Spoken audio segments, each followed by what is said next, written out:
सबको जय मसीह की। सबसे पहले मैं ऐसे एक मौका दिया प्रभु का दास दानियल जॉन जी को, उनके परिवार और अरोमा टीवी प्रवर्तकर को मैं प्रभु के नाम पे धन्यवाद करना चाहूंगी।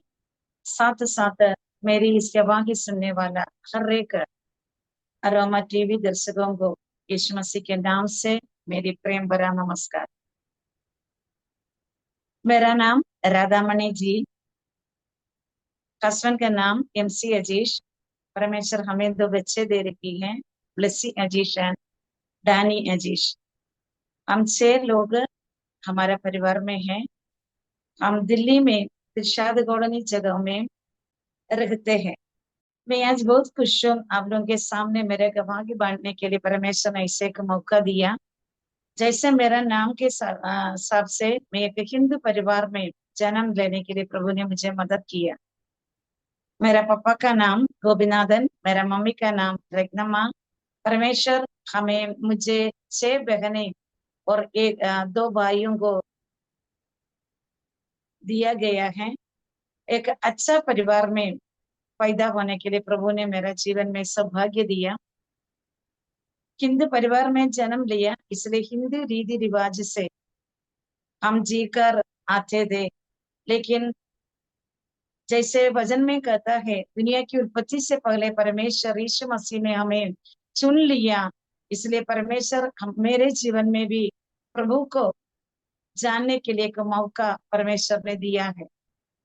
एक दुर्घटना के साथ परमेश्वर को ग्रहण करने के लिए, जीवित खुदावंद को विश्वास करने के लिए प्रभु ने हमारा जीवन में सौभाग्य दिया। मैं मेरी घर की सबसे छोटी बेटी थी। एक अच्छी परिवार में, एक प्यार भरा परिवार में जन्म लेने के लिए प्रभु ने मदद किया। मेरे पिताजी का नौकरी एक होटल चलाते थे। उसके साथ मेरा मम्मी और मेरा बड़ा भाई पापा को मदद करते थे। ऐसा धन समृद्धि के साथ अच्छी रीति से हमारा जिंदगी आगे चलते थे।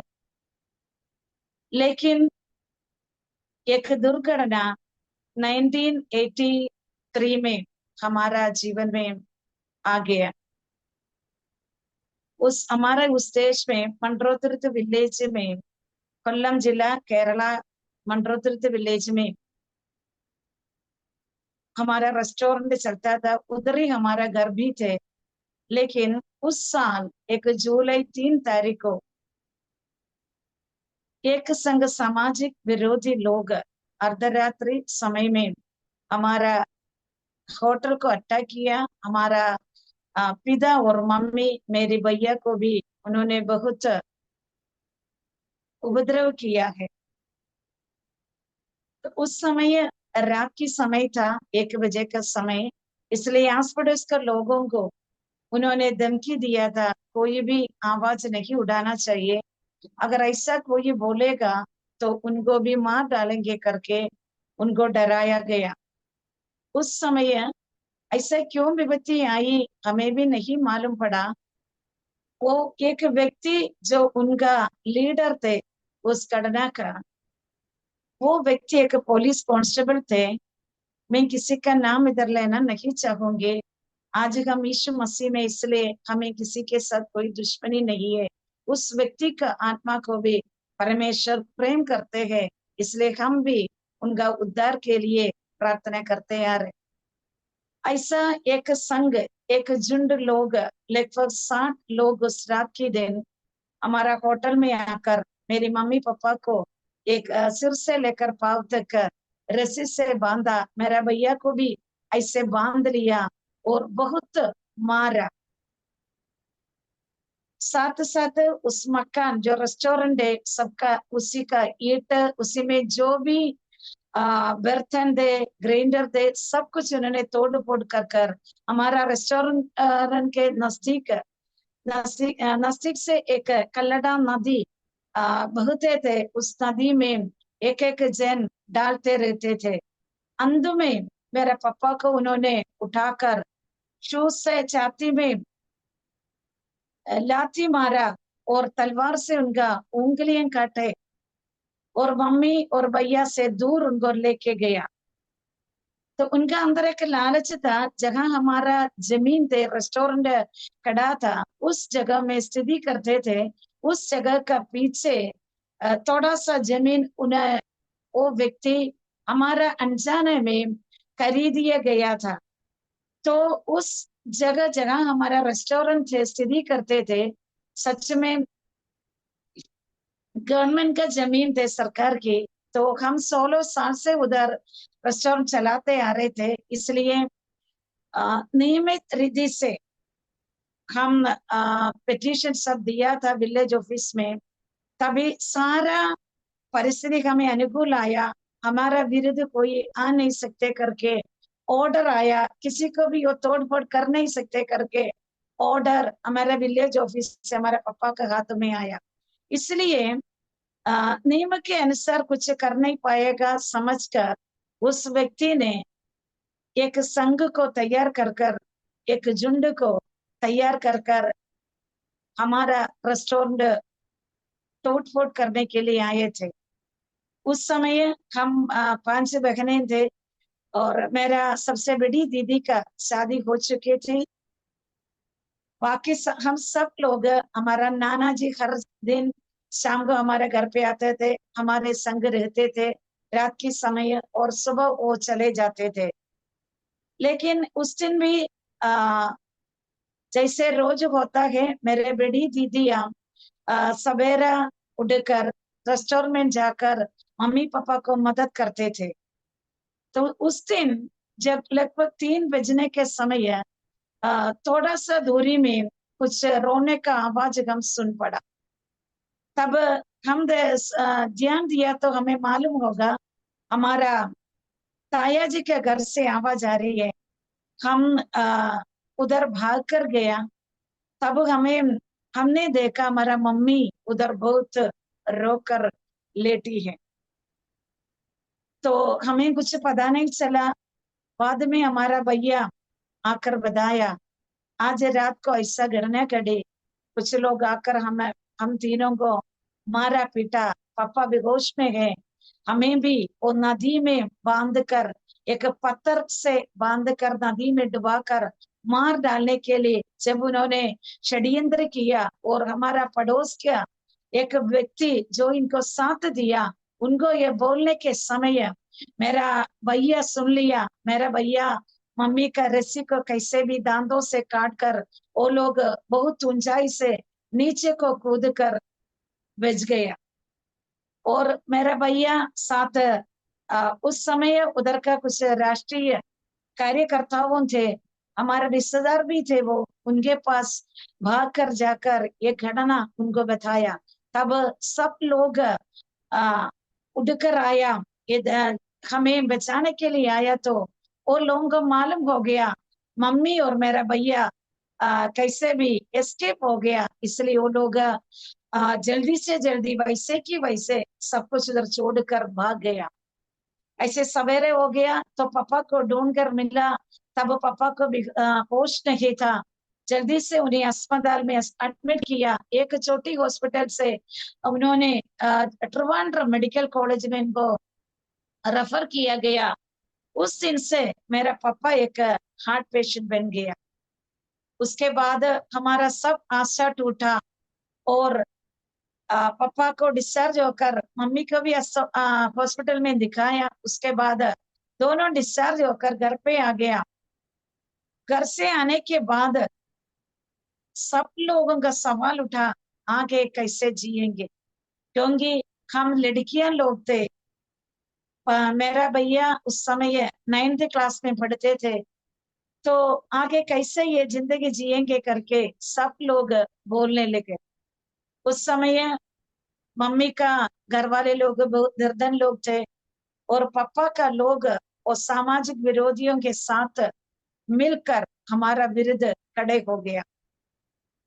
हम सभी का आशा टूटा। बहुत निराशाओं से ऐसे गुजरते थे। छोटी मोटी कूली का काम करते हुए मेरा सिस्टर्स बहने लोग हमारा घर को आगे बढ़ाया। उस समय मेरा दूसरी भाई, उनको आ, वाल्व में दिक्कत था, कई सालों से उनका बीमार का इलाज चलते रहा। लेकिन 7 साल तक उनका बीमारी कोई डॉक्टर ने नहीं पकड़ा। अंत में 7 साल के बाद वो बीमारी को जांचा, तब डॉक्टर ने बताया उनका वाल्व में कंप्लेंट है, ट्रिवांड्रम श्रीचित्रा हॉस्पिटल में इनको इलाज करना पड़ेगा। कई सालों से हम पैसा जमा करते हुए मेरा उस भाई का इलाज चलाते आ रहे थे, इसलिए प्रतिदिन इनका मेडिसिन के लिए भी कम से कम 100 से 150 रुपए का खर्चा था। 21 दिन में इनको मांगा एक इंजेक्शन भी लगाना होता था, लेकिन सब मुसीबत एक साथ आया, मेरा भाई का भी बीमारी बढ़ते गया, हम सभी का आशा नष्ट हो गया। लेकिन ऐसे भी हम जिंदगी काट रहे थे। पापा को 5 बार अटैक आ गया। 5 बार अटैक आने से पहले 16 दिन मेडिकल कॉलेज में वो भर्ती हो गया। उसके बाद डिस्चार्ज होकर घर पे आया। उसके बाद मेरी बड़ी दीदी के घर में जाने के लिए उनको मन लगा, दूसरी दीदी के साथ उस दिन मेरा बड़ी दीदी के घर में गया। उस रात को उधर आस पड़ोस के लोगों से, मित्रों से बातचीत करके बहुत खुशी से मेरा पापा मेरा जीजू के घर में सोया। लेकिन सवेरे 5 बजे उनको चेस्ट का पेन होने लगा। जीजू को बुलाया तो बोला मेरा शरीर ठीक नहीं है, तबीयत, मुझे कुछ प्रॉब्लम हो रही है करके बोला। उनको वॉशरूम जाना बोला, इसलिए बाथरूम में मेरा जीजू लेके गया, वापस लेकर बेड में लिटाया, लेकिन तुरंत मेरा पापा का मृत्यु हो गया। उस समय हम सब लोग घर पे थे।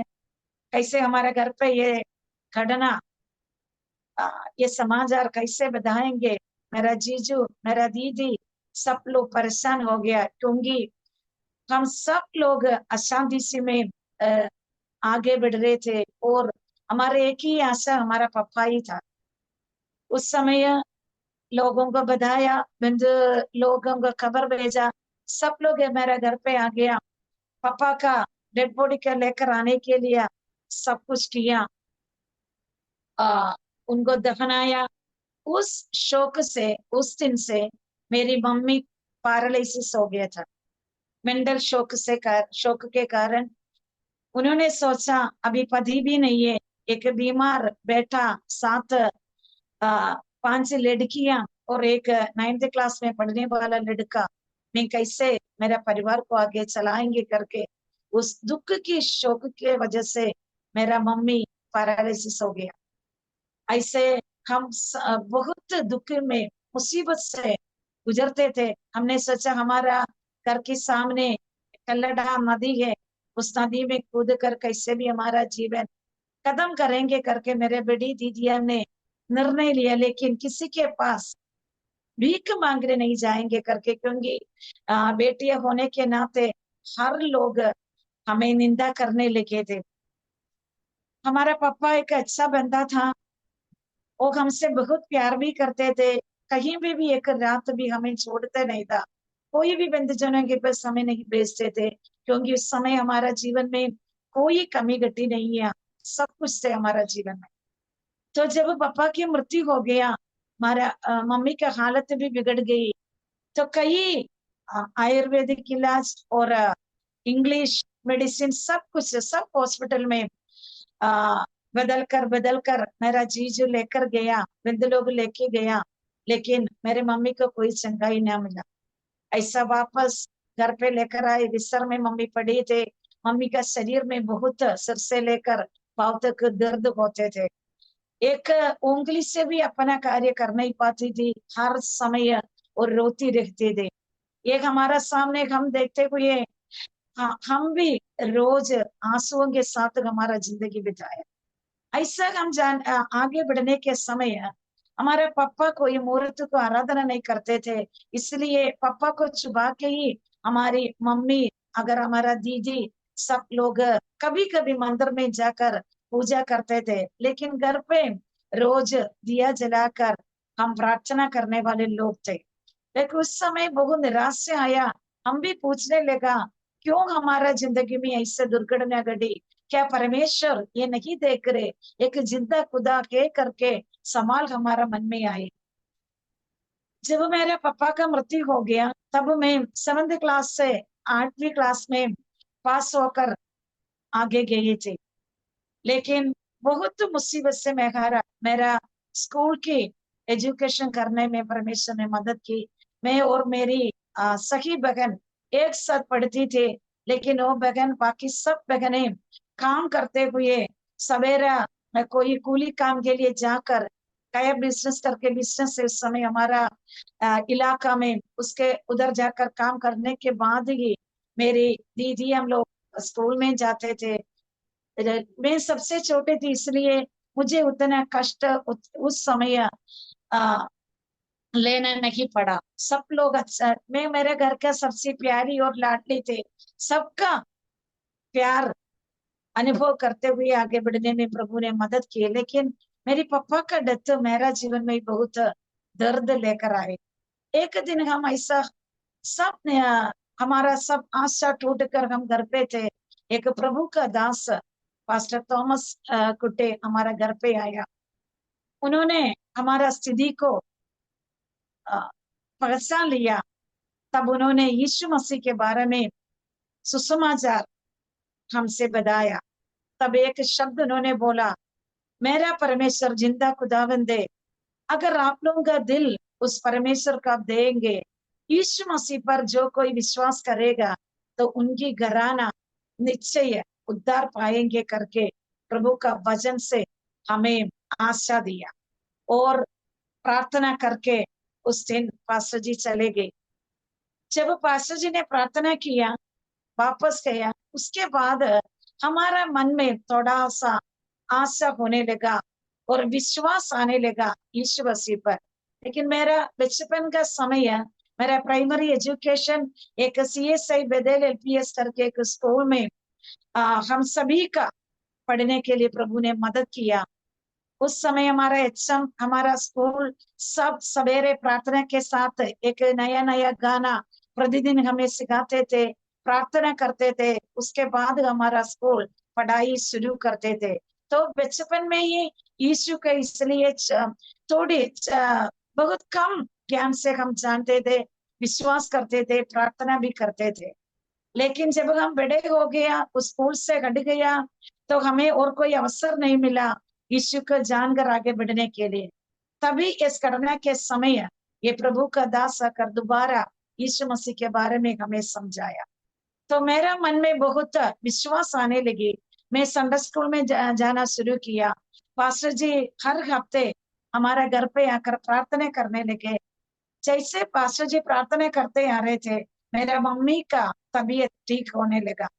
एक दिन मेरा मम्मी चंगाई होकर उठ खड़ी हो गई, लेकिन उसका घुटना चल नहीं पाते थे। घुटने से एक जगह बैठ नहीं सकते थे। लेकिन जब वो चलना शुरू किया तो मम्मी ने भी यीशु मसीह पर विश्वास कर मेरे साथ आराधना में आना शुरू किया। एक दिन आराधना सभा में पवित्र आत्मा में सब लोग आराधना करते थे। एक बड़ी सी रोशनी बहुत तेज से मेरा मम्मी का शरीर पर आ पड़ा, चमकी। उन्होंने उस रोशनी को देखा, उनका शरीर में एक चंगाई को अनुभव किया। तुरंत कुर्सी से कूद कर मेरा यीशु मुझे चंगाई किया करके गवाही देने लगा, चिल्लाने लगी। उस समय हम सब लोग बहुत खुशी से परमेश्वर का अचंबा कार्य को देखा। उस दिन मेरा मम्मी खड़ी होकर पास्टर जी से बोला, मुझे परमेश्वर के लिए जीना, आगे का मेरा जिंदगी, मेरे को बपतिस्मा लेना है। उस समय ये सामाजिक विरोधियों बहुत परमेश्वर को दास के खिलाफ हो गया, क्योंकि अनेक हिंदू लोग सुसमाचार सुनकर परेशानी से यीशु मसीह को उद्धारकर्ता का रूप में स्वीकार करके विश्वास में आने लगा, अनुग्रह पाते जा रहे थे, अनंत जीवन का खोज में आगे बढ़ रहे थे। इसलिए ये लोग पास्टर जी को तंग करने लगा। लेकिन उसका डरने के वजह से पास्टर जी ने बोला, इस नदी में मेरे को तो अम्मा अम्मा बुलाते थे मेरी मम्मी को, अम्मा मम्मी बपतिस्मा ले नहीं पाता। लेकिन मम्मी ने बोला, मुझे बपतिस्मा लेना पास्टर जी, मुझे मदद कीजिए।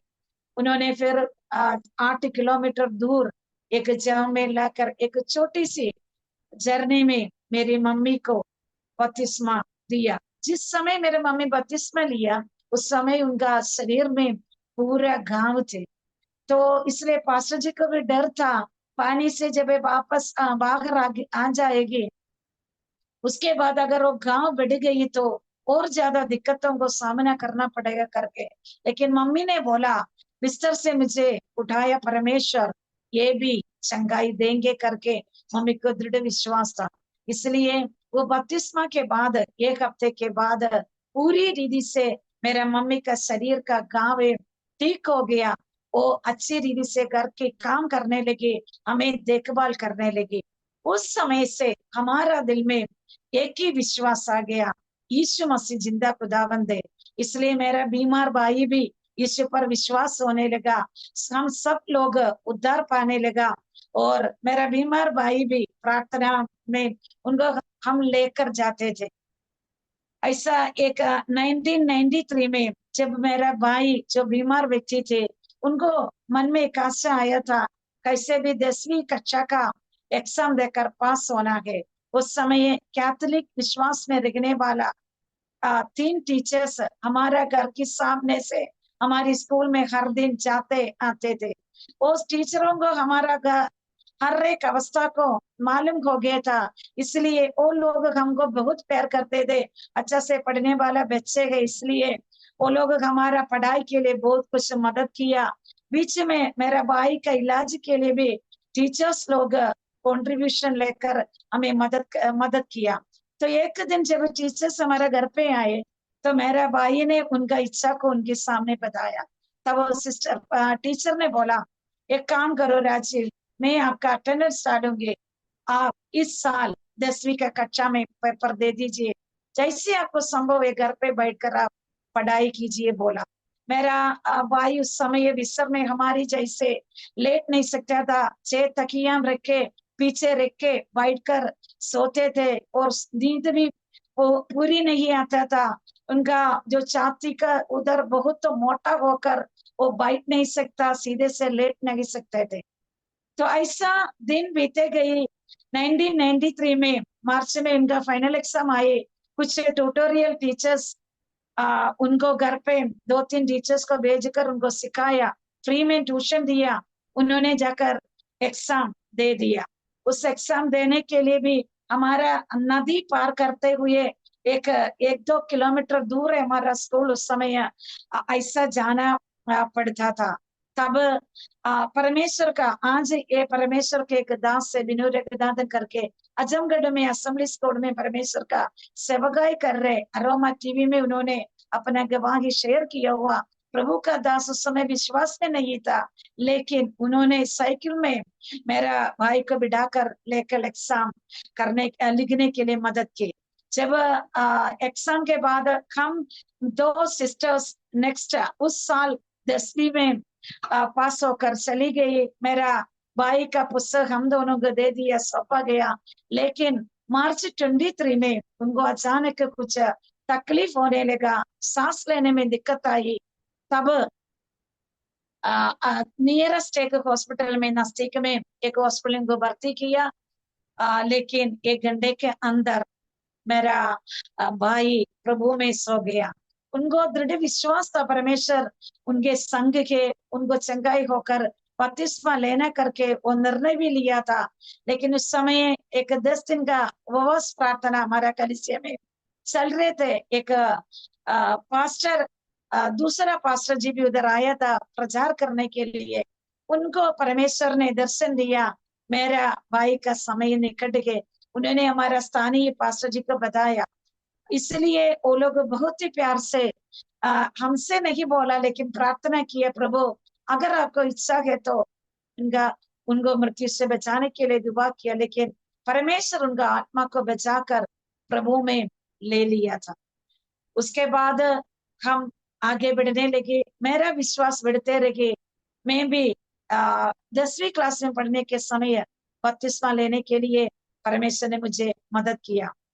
जब लेकिन मेरा दीदियां लोग आराधना सभा में नहीं आते थे, लेकिन वृद्धजन लोग सब लोग हमारा विरोध हो गए थे। वो लोग क्या कहेंगे क्या बोलेंगे करके विचार मेरा दीदी लोगों को थे, और इसलिए वो लोग घर पे बैठकर हम सब लोग रोज पारिवारिक प्रेयर में प्रार्थना करते थे और वचन पढ़ते थे। हम सब लोग एक मन होकर यीशु मसीह पर विश्वास करते थे। ऐसा हमारा जो फैमिली, एक डॉक्टर था, मेरा भाई को इलाज किया और मेरा पापा को इलाज किया। और डॉक्टर ने मेरे दो दीदियों को उसी मुसीबत समय में एएनएम का नर्सिंग कोर्स में स्टाइफन के साथ उन्होंने दो हॉस्पिटल में एडमिशन दिलाया।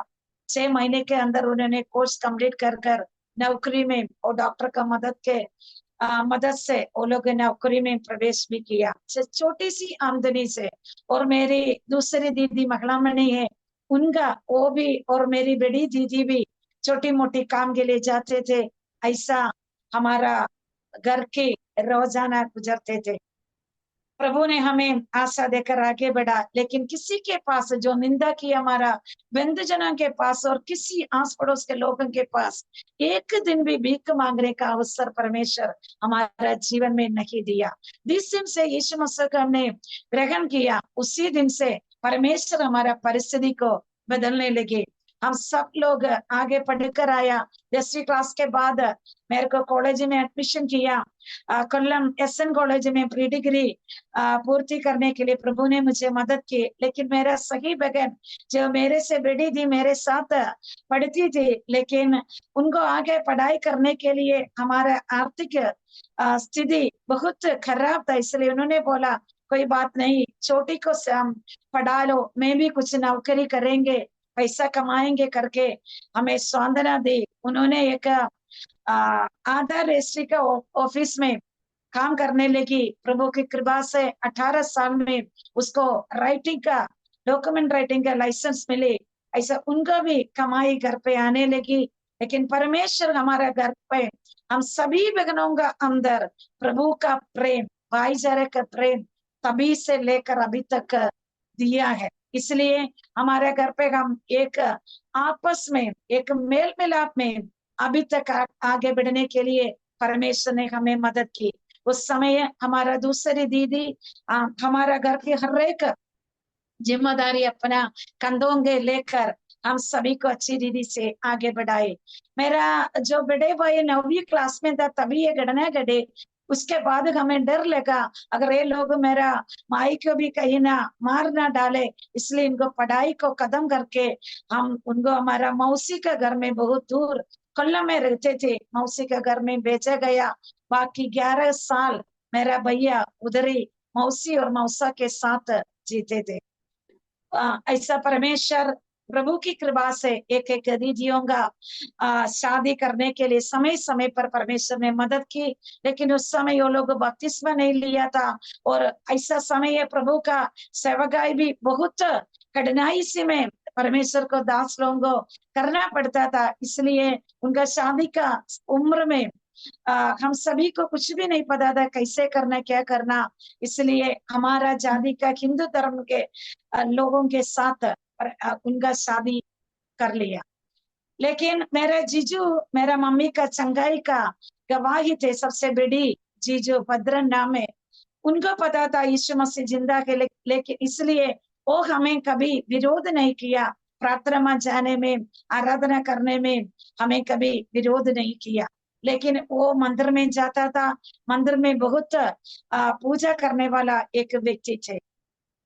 ऐसा साल बढ़ते रहा। मेरा समय जब आया 10वीं क्लास से मैं ट्यूशन पढ़ाने लगी। मैं भी छोटी मोटी कमाई करने लगी। ये सारा कमाई हमारा दीदी के हाथों में। सबसे बड़ी दीदी उस समय घर पे जो होती थे, शादी करके एक एक भेजने के बाद उसके अगला नंबर वाले घर का जिम्मेदारी संभालते थे। उसी के हाथों में हम सब जो कमाई हमें मिलते थे देते थे।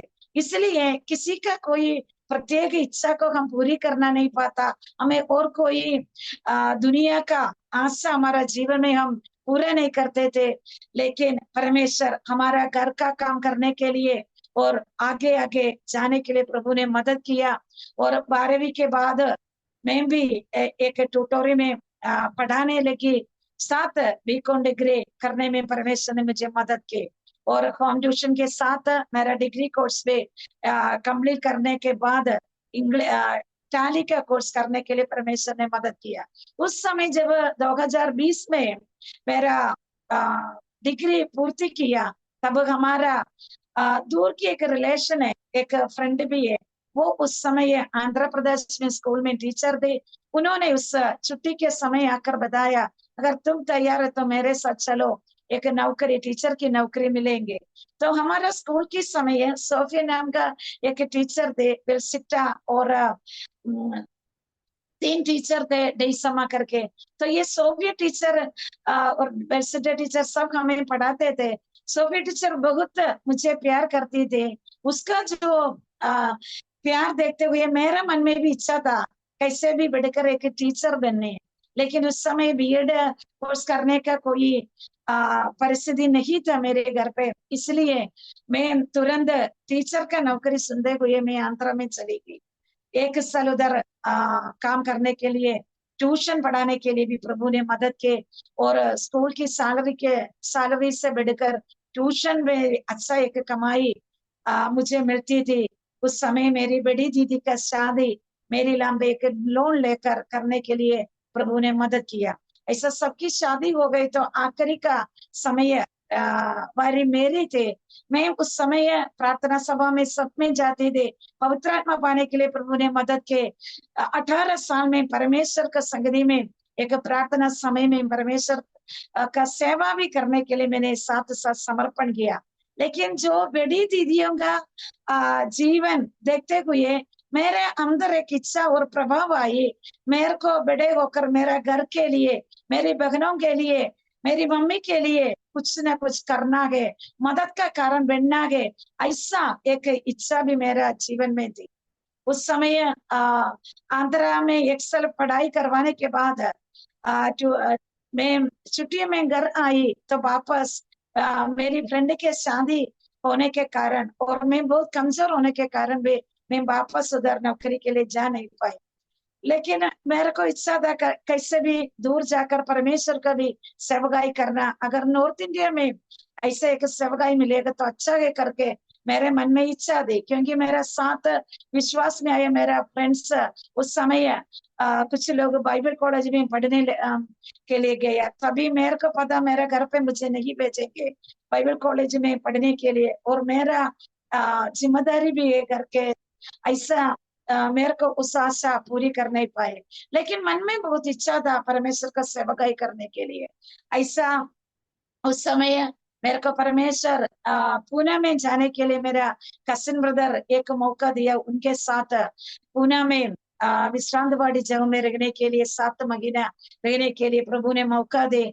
जो प्रभु में इतना दृढ़ विश्वास था और एक वचन मेरा अंदर प्रभु ने दे रखी थी, वही मेरा संपत्ति था। फिलिपी का पत्र 4 का 13 पद, हमेशा जो मुझे सामर्थ्य देता है उसके जरिए मैं सब कुछ कर सकता हूँ करके पौलुस का वो स्टेटमेंट है मेरा अंदर एक दृढ़ विश्वास लेकर आया। इतना धीरज मेरा अंदर विश्वास उस वचन के जरिए प्रभु ने डाला। तो मैं इसलिए कई जगह जाने के लिए भी, कुछ भी नौकरी करने के लिए भी मेरे को कोई डर नहीं थे, क्योंकि वो वचन इतना सामर्थ्य, मैं कुछ भी नहीं है मुझे मालूम था, लेकिन यीशु मसीह जो मुझे सामर्थ्य देता है उसके जरिए मैं सब कुछ कर सकती हूँ। एक दृढ़ विश्वास मेरे अंदर प्रतिदिन बढ़ने लगी। तो जब मैं पुणे में गई, कई जगह मेरे को मदरसन कंपनी में भी सुपरवाइज का तौर से मेरे को जॉब मिला, लेकिन साथ साथ में मेरा कसिन ब्रदर का भी अकाउंटेंट का काम करते थे। वो एक कॉन्ट्रैक्टर था, मेडिकल गैस पाइपलाइन का कंपनी चलाता था। तो बहुत दूर था वो कंपनी, जगह मुझे नौकरी मिले और कड़ी होकर काम करते थे, करना पड़ती थी 8 घंटे तक, इसलिए मैं थक के जाके घर आती थी। तो कसिन ने बोला आगे तुम उस नौकरी के लिए नहीं जाना, लेकिन परमेश्वर के प्रति जो प्यास है, जगह गई, मैं एक भी आराधना सभा नहीं छोड़ा। मैं ढूंढ कर विश्वासी लोगों को पाया और कलीसिया को ढूंढ कर पकड़ा। मैं आराधना सभा में हर इतवार को मैं जाती थी। और घर पे फोन करती थी, मम्मी को सौंदर्य देती थी, जो सैलरी मिलती थी मेरे खर्चा के और दशंश के अलावा मैं बाकी सब घर पे भेजते थे। उस समय एक प्रभु का दास अपना बीबी को यूके के लिए भेजने के लिए पुणे में आया, हमारी चर्च में आकर उस दिन प्रचार किया। उन्होंने प्रचार के बीच में बोला नॉर्थ इंडिया का सेवकाई के बारे में बोला गया। तो तभी भी मेरा मन में इच्छा था, प्रभु मेरे को नॉर्थ इंडिया में आपकी सेवकाई के लिए जाना।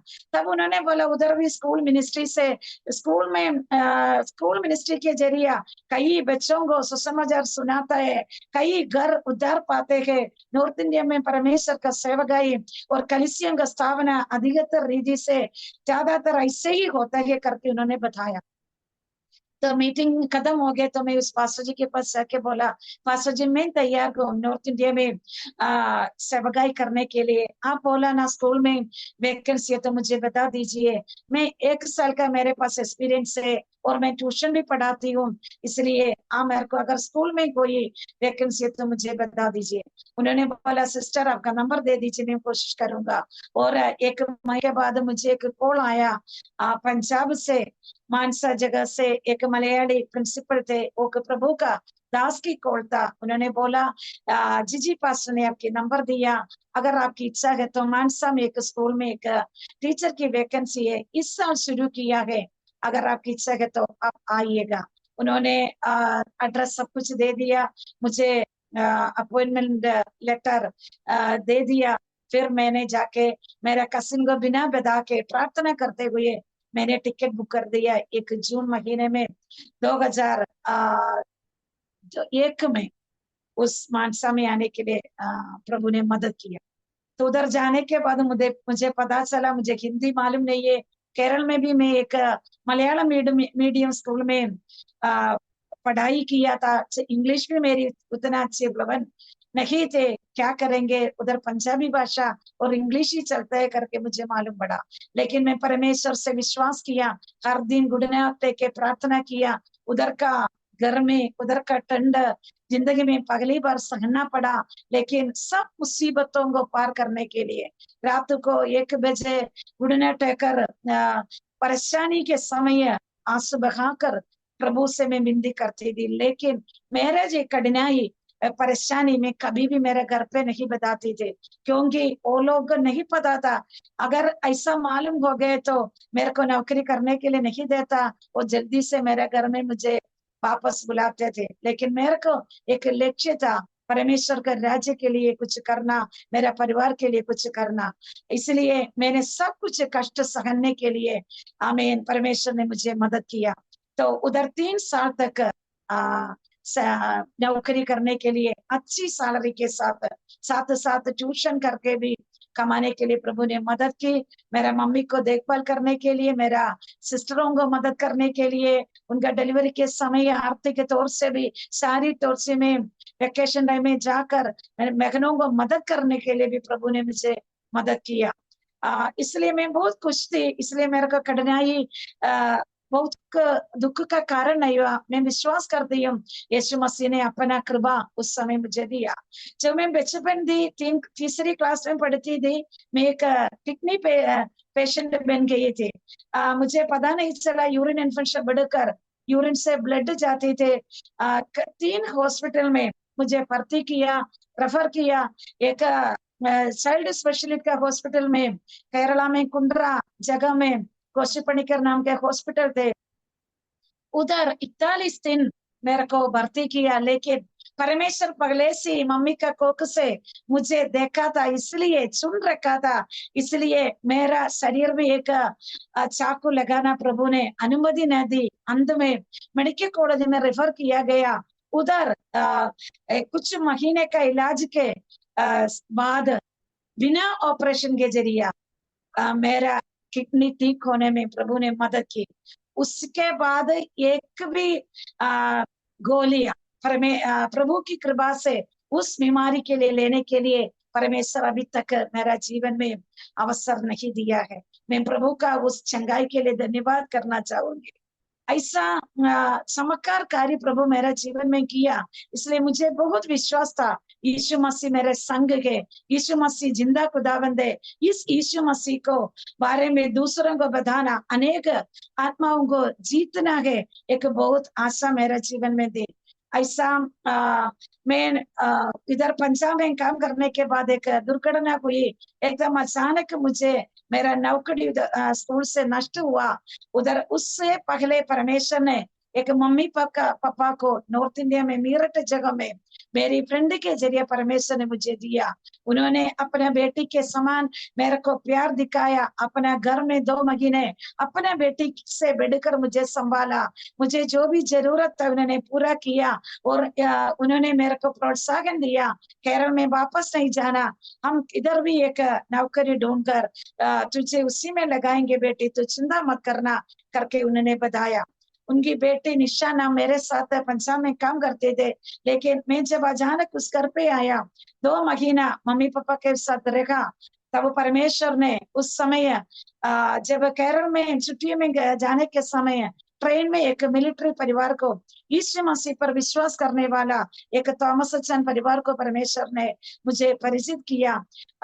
वो प्रेम, प्रभु का प्रेम, एक जीजू के समान, एक दीदी के समान वो लोग मुझे दिखाया। केवल 52 घंटे का सफर में हुआ रास्ता। जब पंजाब से मैं मेरठ में आया, वो अचान मेरे को फोन किया।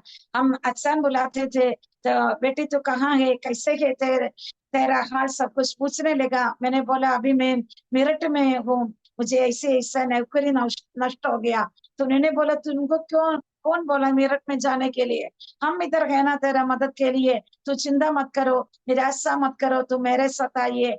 उस परिवार एसपीजी में रहते थे इधर द्वारका में। प्रधानमंत्री का जो सुरक्षा सेना में वो अच्छा सेवा करते थे, तो इसलिए उन्होंने मुझे और निशा को बुलाया। हम दोनों इधर आया। इंडियन एयरलाइंस का कॉल सेंटर में उनका एक रिलेटिव के जरिए उसी दिन इंटरव्यू करवाकर हमें एक नौकरी मिलने के लिए प्रभु ने मदद की। तो निशा की मम्मी पापा ने उस नौकरी मिलने के बाद मेरठ से हम दोनों को रखने के लिए इधर का दिल्ली में एक पास्टर जी, पहले ही मेरा निशा के पापा, मैं पापा बुलाते थे, पापा को मालूम था, उनको कांटेक्ट करके उनका अधीनता में एक उनके नजदीक ही उसी बिल्डिंग का अंदर, अपार्टमेंट का अंदर एक 1 रूम सेट किराए पे लेकर मम्मी पापा हर एक सामान के साथ हम दोनों लड़कियों को दिल्ली में छोड़ दिया। इधर आके 1 हफ्ते के बाद मम्मी पापा मेरठ चले गया, लेकिन पास्टर जी हमारा साथ थे। कुछ भी हो पास्टर हमें मदद करते थे, लेकिन तब भी उनका भी ट्रांसफर होकर आया, इसलिए कोई विश्वासी कलीसिया में नहीं थे, नया सेवकाई थे इधर। इसलिए उस समय निशा का नाइट ड्यूटी होती थी, कभी कभी वो आराधना में नहीं आ पाती थी, लेकिन मैं हर संडे उनके साथ प्रार्थना में, आराधना में जाती थी और वो मुझे बहुत प्यार करने लगा। उसके बाद नौकरी के साथ 1 साल बीत गए। पास्टर जी ट्रांसफर होके द्वारका जॉब में गए। तभी मैं संडे को हमें छुट्टी मिलता नहीं था, लेकिन सुपरवाइजर से बात किया। उन्होंने मेरे को 9:30 बजे से आधा दिन का छुट्टी लेती थी। मैं उस समय उधर से द्वारका में हर आराधना में जाती थी। ऐसा पास्टर के पास उधर जाके वो कलीसिया बढ़ने लगा। उधर प्रभु का दास ने संडे स्कूल पढ़ाने में मुझे मौका दिया, प्रभु में आगे बढ़ने के लिए कृपा किया। उस समय एक संडे को एक नया परिवार शालीमार गार्डन से शिफ्ट होकर उनका मकान उधर मिला है, उधर आ गया। उस परिवार हमारी चर्च में आराधना के लिए आया। थॉमस अच्छान कहते हैं, उनका नाम थॉमस है। वो अच्छान और 3 बेटियां उनका पत्नी के साथ अपना गाड़ी में आराधना में आए। वापस जब आएंगे तब मैं एक नन्स का हॉस्टल में मैं रहती थी। अकोमोडेशन चेंज किया था ऑफिस का नजदीक में। तब उन्होंने बोला बेटे हम उधर ही रहते थे, तो आइए हम आपको उधर छोड़ेंगे करके मुझे लिफ्ट दिया अपना गाड़ी में। और गाड़ी में आधा पौने घंटे हम सफर किया, बातचीत हुआ। उनको बहुत अच्छा लगा मेरा टेस्टिमनी सुनकर। उन्होंने तब बोला घर पे अभी और कोई है शादी करवाने के लिए, पूछा। मैंने बोला नहीं, हाँ मेरा सब दीदियों का शादी हो गया, मेरा भैया भी शादीशुदा है। तो बोला एक पास्टर जी है, मैं जानता हूँ उनको, अभी वो लड़की को ढूंढ रहे शादी के लिए, वो प्रार्थना भी कर रहे, तो अगर आपकी इच्छा है तो हम पास्टर जी से बात करके हम उस रिश्ता को आगे बढ़ाएंगे करके उन्होंने बोला। मैंने बोला मुझे कुछ नहीं पता, आप मेरे पास्टर जी से, ऐसा पास्टर जी से बात कीजिए, ऐसा बोला। तभी मेरा जीजू लोग कोई विश्वास में नहीं थे, दीदी लोगों का मन में विश्वास थे, लेकिन जो शादी किया हिंदू धर्म से थे, इसलिए विश्वास वो उनका जीवन में था। लेकिन बड़ी दीदी को मंदिर जाते थे, उनको उनको उतना विश्वास नहीं था, क्योंकि हम विश्वास में आने से पहले मेरा दीदी का शादी हुआ था। बाकी सब दीदियों के अंदर विश्वास थे। मैं और मम्मी प्रतिदिन प्रार्थना करती थे मेरा दीदी लोगों का और जीजू लोगों का उद्धार के लिए। तब मेरा पास्टर जी ने मेरा सबसे बड़ी जीजू को फोन किया, ऐसा बोला ऐसे एक रिश्ता आया है। तो उन्होंने बोला हाँ कर दीजिए, लड़का आकर देखने के लिए बोलिए, फिर उनको पसंद है तो आगे हम बात चलाएंगे। बोला ऐसे एक ट्यूसडे के दिन प्रभु का दास मुझे मेरे आत्मीय पिता के घर में मिलने आया। उसके बाद उन्होंने बोला हमारी तरफ से ओके है। उनका मम्मी भी अगला शनिवार को दोस्त के साथ मुझे मिलने आया। उसके बाद मम्मी और मेरा जेठ केरल में मेरे घर में उनका रिश्तेदार के साथ जाकर बातचीत किया। परमेश्वर की कृपा है, उस समय मेरा घर का किसी को नहीं पता था जो प्रपोजल आया वो एक पास्टर है, क्योंकि उस जमाने में सबका दृष्टि में पास्टर लोगों को बहुत अच्छी रीति से समाज नहीं देखते थे, खास करके हिंदू लोग। वो कहते और कोई काम नहीं है, इसलिए आलसी लोग सेवकाई करते हैं, ऐसा कहते थे। लेकिन मैं घर पे नहीं बधाई, वो एक प्रभु का दास है। मैं विश्वास से प्रार्थना करती थी, प्रभु मुझसे शादी करने थे, प्रभु का दास के साथ होना है। मैं प्रार्थना भी करती थी।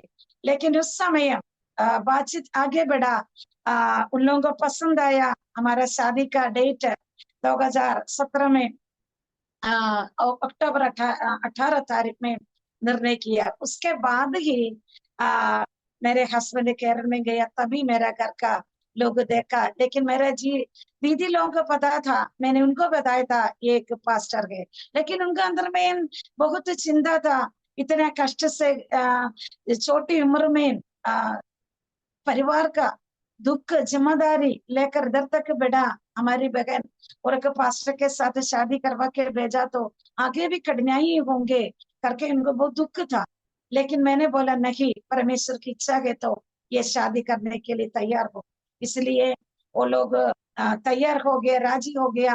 मेरा स्थानीय उधर में केरल में चर्चगोड का चर्च का विश्वासी में और मेरी मम्मी उधर का पास्टर जी से, हमारी पास्टर जी कांटेक्ट किया। मेरा उधर भी आत्मीय पिता था, डैडी कहलाता थे, पापचंद पास्टर कहते हैं।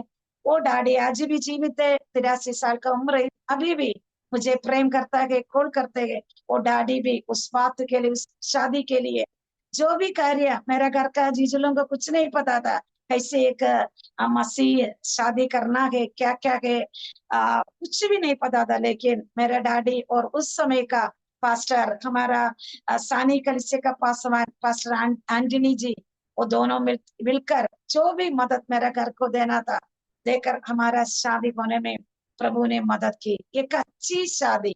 इधर एक गवाही में बोलना चाहूंगी, नॉर्थ इंडिया में कई लोगों को दिक्कत यही होता है, ज्यादातर इधर अधिकतर लोग कलिसिया के अंदर जो उद्धार पाकर आते हैं हिंदू लोग हैं, आमीन। लेकिन हम सभी लोग एक समस्या को अभी भी सामना करते हैं। शादी का उम्र बढ़ा चुका, बेटियां कई बेटियां अभी भी अनेक कलिसिया में नॉर्थ इंडिया में है। लेकिन मैं विश्वास के साथ कहना चाहूंगी, अगर विश्वास योग्यता के साथ हम परमेश्वर का संगति में हमारा मसीह जिंदगी जिएगा और प्रार्थना करेगा व्यक्ति है, तो परमेश्वर हमारे लिए सब कुछ सही समय पर, उनकी उचित समय पर परमेश्वर करने के लिए सर्वशक्तिमान है। इसलिए उससे पहले मेरा मम्मी का तबीयत खराब हो गई, उनको 3 बार अटैक आ गया, हॉस्पिटल में भर्ती करना पड़ा। और तीसरी बार जब अटैक आ गया, डॉक्टर ने इलाज करके बोला अभी ये नहीं बचेगी, ज्यादा से ज्यादा उनका जिंदगी 3 दिन का समय है। 2000 साथ में समय था।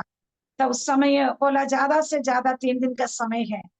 तो मेरे को बहुत दुख होने लगा सुनकर। मैं तब दिल्ली में जनकपुरी में नौकरी करती थी। एक दिन फोन आया, बेटी तू अचानक जल्दी से घर पे आना, तेरा मम्मी का तबीयत बिगड़ गई है, तुझे मिलना चाहती है, जल्दी से जल्दी घर आना।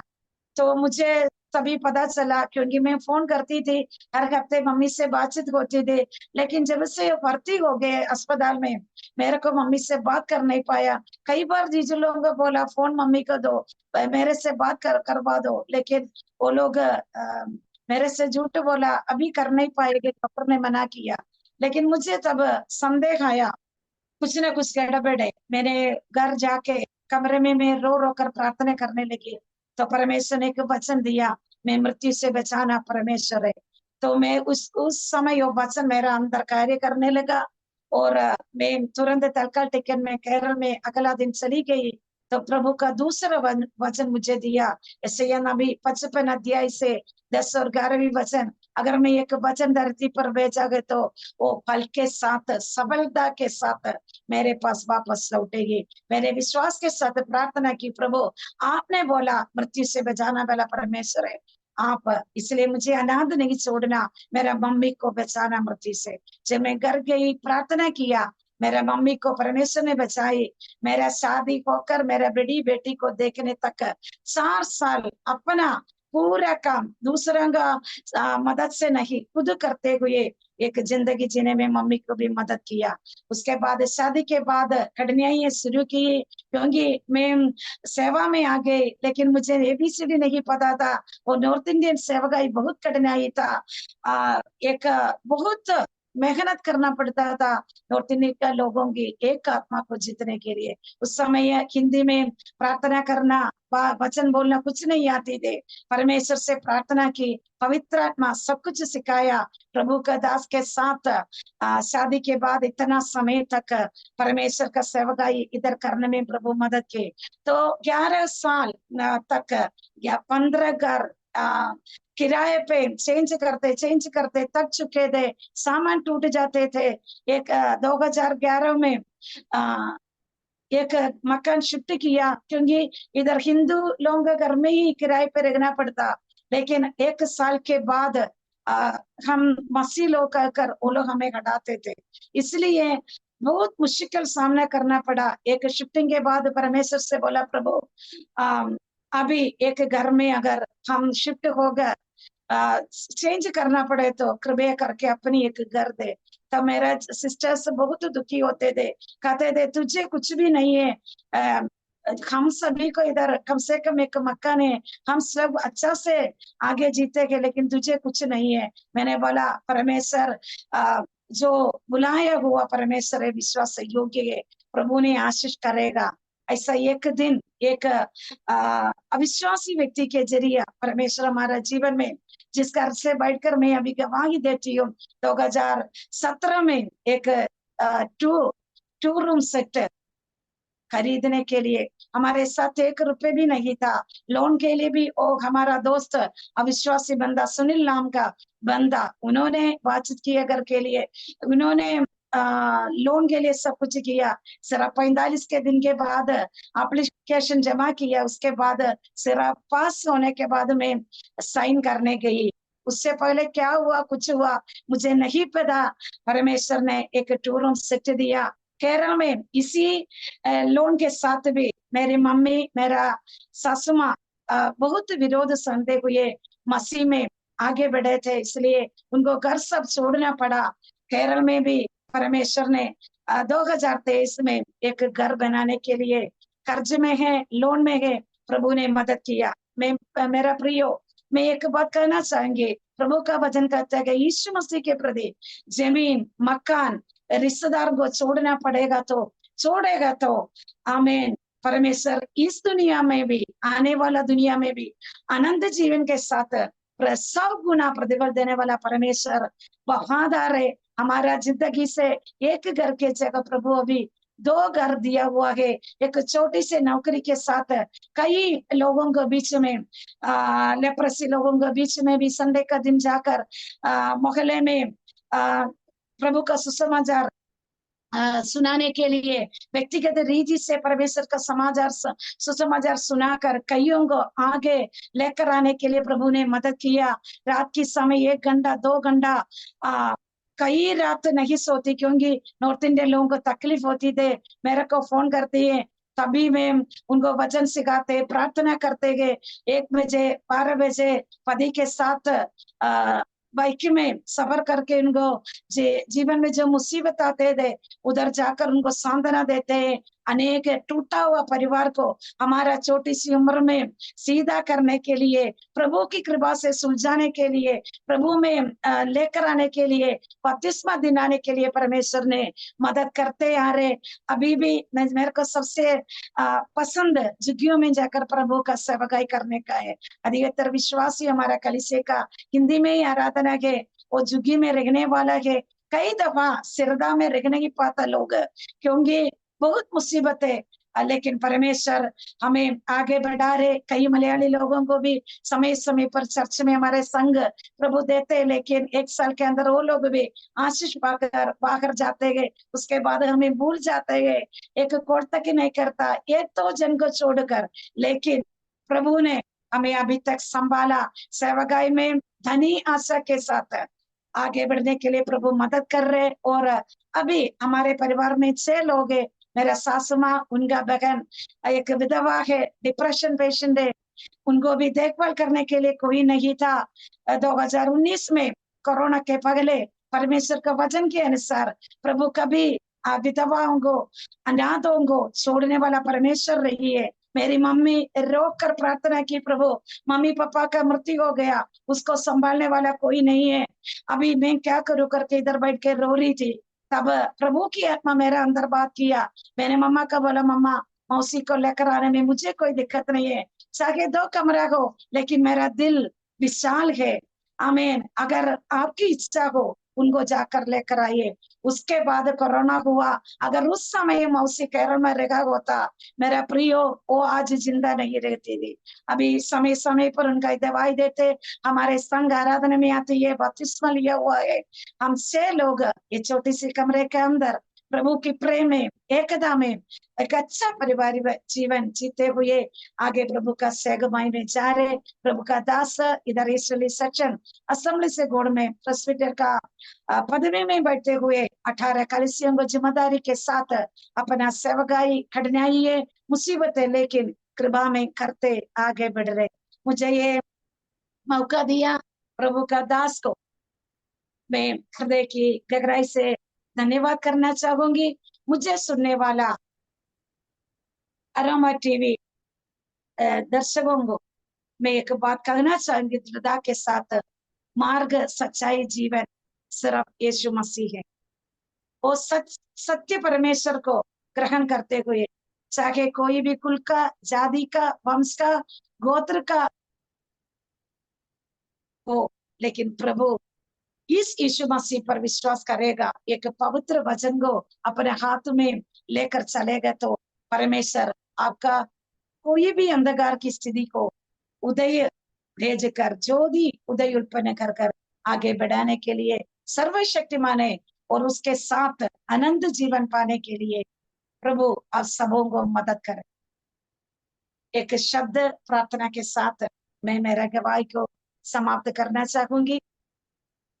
सर्वशक्तिमान परमेश्वर अनुग्रही पिता, हम धन्यवाद देते हैं ये सुंदर मौका परमेश्वर हमारा जीवन में दिया।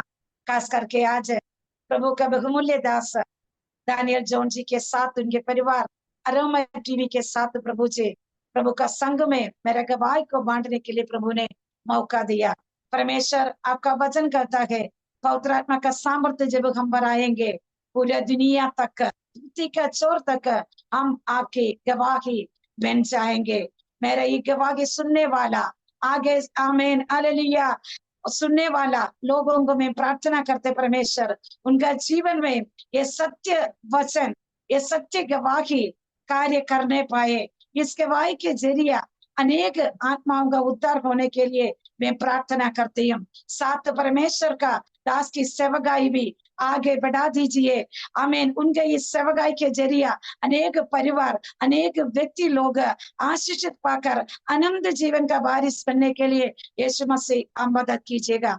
आज मुझे सुनने वाला हर एक व्यक्ति का जीवन में जो भी तकलीफ हो, चाहे चाहे बीमारी से गुजरते हो, चाहे दुष्टात्मा से पीड़ित हो, चाहे आर्थिक कठिनाई से गुजरने वाला लोग हो, यीशु मसीह आपकी अबरबार हाथ बढ़ाकर उनका जीवन को छूकर पवित्र आत्मा के जरिए इन दिनों में चंगाई देकर, छुटकारा देकर आगे बढ़ाने के लिए मैं दुआ करती हूँ। सब जीवन का अंदर, प्राण में, शरीर में, आत्मा में यीशु मसीह का आशीष बोलकर मैं प्रार्थना समाप्त करती हूँ।